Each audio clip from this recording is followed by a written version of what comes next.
watch this topic in Hindi, skip the video to 2 minutes and 44 seconds.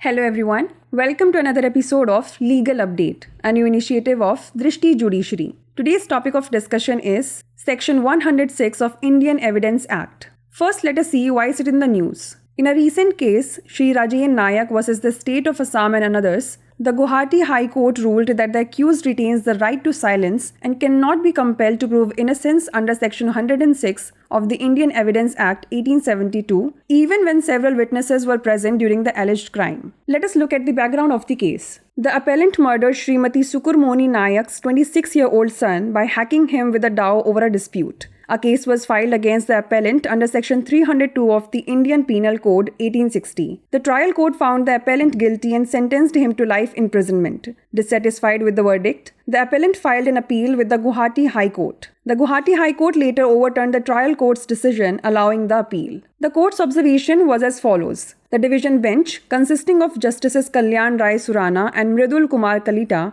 noted that in cases where murder occurs in broad daylight, with witnesses present, Section 106 of the Indian Evidence Act cannot shift the burden of proof to the accused to refute the allegations and explain the circumstances of the death. Consequently, the trial court's judgment was deemed flawed by the bench. Let's now discuss Section 106 of IEA. Section 106 of the Indian Evidence Act states that if a fact is known by a particular individual, the responsibility of proving that fact lies with that individual. For instance, if someone performs an action with an intention different from what the circumstances imply, it is their responsibility to prove that intention. This section is applicable in cases such as custodial death, dowry death, and alibi. It serves to ensure a fair trial by facilitating the proof of relevant facts and allowing the accused to rebut presumptions derived from a series of facts. Let's now look at a case law. In the case of Nagendra Shah versus State of Bihar, the Supreme Court emphasized that in situations relying on circumstantial evidence, an accused's inability to offer a reasonable explanation as mandated by Section 106 of the Indian Evidence Act could act as an additional piece of evidence in establishing the chain of circumstances. Before we wrap up, here's a question for you. What does Section 106 of the Indian Evidence Act specify regarding the burden of proof? It shifts the burden of proof to the prosecution.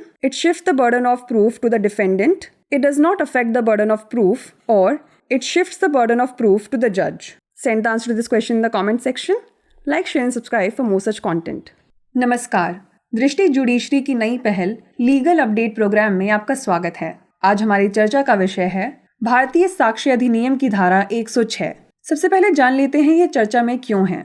हाल ही में गुवाहाटी उच्च न्यायालय ने श्री राजेन नायक बनाम असम राज्य एवं अन्य के मामले में माना है कि अभियुक्त को मौन रहने का अधिकार है और भारतीय साक्ष्य अधिनियम 1872 की धारा 106 के प्रावधानों के तहत अपराध के कई गवाह मौजूद होने पर सबूत का भार अभियुक्त पर नहीं डाला जा सकता है। आइए जान लेते हैं मामले की पृष्ठभूमि। इस मामले में अपीलकर्ता ने श्रीमती सुकुरमोनी नायक के 26 वर्षीय बेटे को गुलेल से मार डाला था और उसने अपीलकर्ता के विरुद्ध आवश्यक कार्रवाई करने की मांग की थी। अपीलकर्ता के विरुद्ध भारतीय दंड संहिता 1860 की धारा 302 के तहत मामला दर्ज किया गया था। ट्रायल कोर्ट ने अपीलकर्ता को दोषी ठहराया और उसे आजीवन कारावास की सजा सुनाई। इससे व्यथित होकर गुवाहाटी उच्च न्यायालय के समक्ष एक अपील दायर की गई, जिसे बाद में न्यायालय ने अनुमति दी। न्यायालय के अवलोकन की बात करें तो न्यायमूर्ति कल्याण राय सुराणा और मृदुल कुमार कलीता की खंडपीठ ने कहा कि जब हत्या का अपराध कथित तौर पर दिन के उजाले में गवाहों की उपस्थिति में किया गया था, तो आईईए की धारा 106 के प्रावधानों को लागू करके आरोपों को खारिज करने और मृतक की मृत्यु से संबंधित परिस्थितियों को समझाने के लिए सबूत का भार अपीलकर्ता पर नहीं डाला जा सकता है। इस प्रकार संबंधित ट्रायल कोर्ट का निर्णय अनुचित पाया गया है। चलिए जान लेते हैं आईईए की धारा 106 के बारे में। यह धारा विशेषतः ज्ञात तथ्य को साबित करने के भार से संबंधित है। इसमें कहा गया है कि जबकि कोई तथ्य विशेषतः किसी व्यक्ति के ज्ञान में है, तब उस तथ्य को साबित करने का भार उस पर है। यह धारा हिरासत में मृत्यु, दहेज हत्या और अन्यत्र उपस्थिति के मामलों में लागू होती है। यह केवल आईईए की धारा 101 का अपवाद है। यह धारा निष्पक्ष सुनवाई के विचार को बढ़ावा देती है, जहां सभी संभावित तथ्यों को साबित करना सरल हो जाता है और किसी ऐसी चीज को साबित करने का कोई भार नहीं होता है जो असंभव है तथा जिससे अभियुक्त को लाभ होता है। इससे जुड़ी एक निर्णय विधि की बात करें तो नगेंद्र शाह बनाम बिहार राज्य मामले में उच्चतम न्यायालय ने इस बात पर जोर दिया कि पारिस्थितिक साक्ष्य पर आधारित मामलों में आईए की धारा 106 के अनुसार उचित स्पष्टीकरण प्रदान करने में अभियुक्त की विफलता परिस्थितियों श्रृंखला में एक अतिरिक्त लिंक के रूप में काम कर सकती है। आइए नोट कर लेते हैं अभ्यास प्रश्न।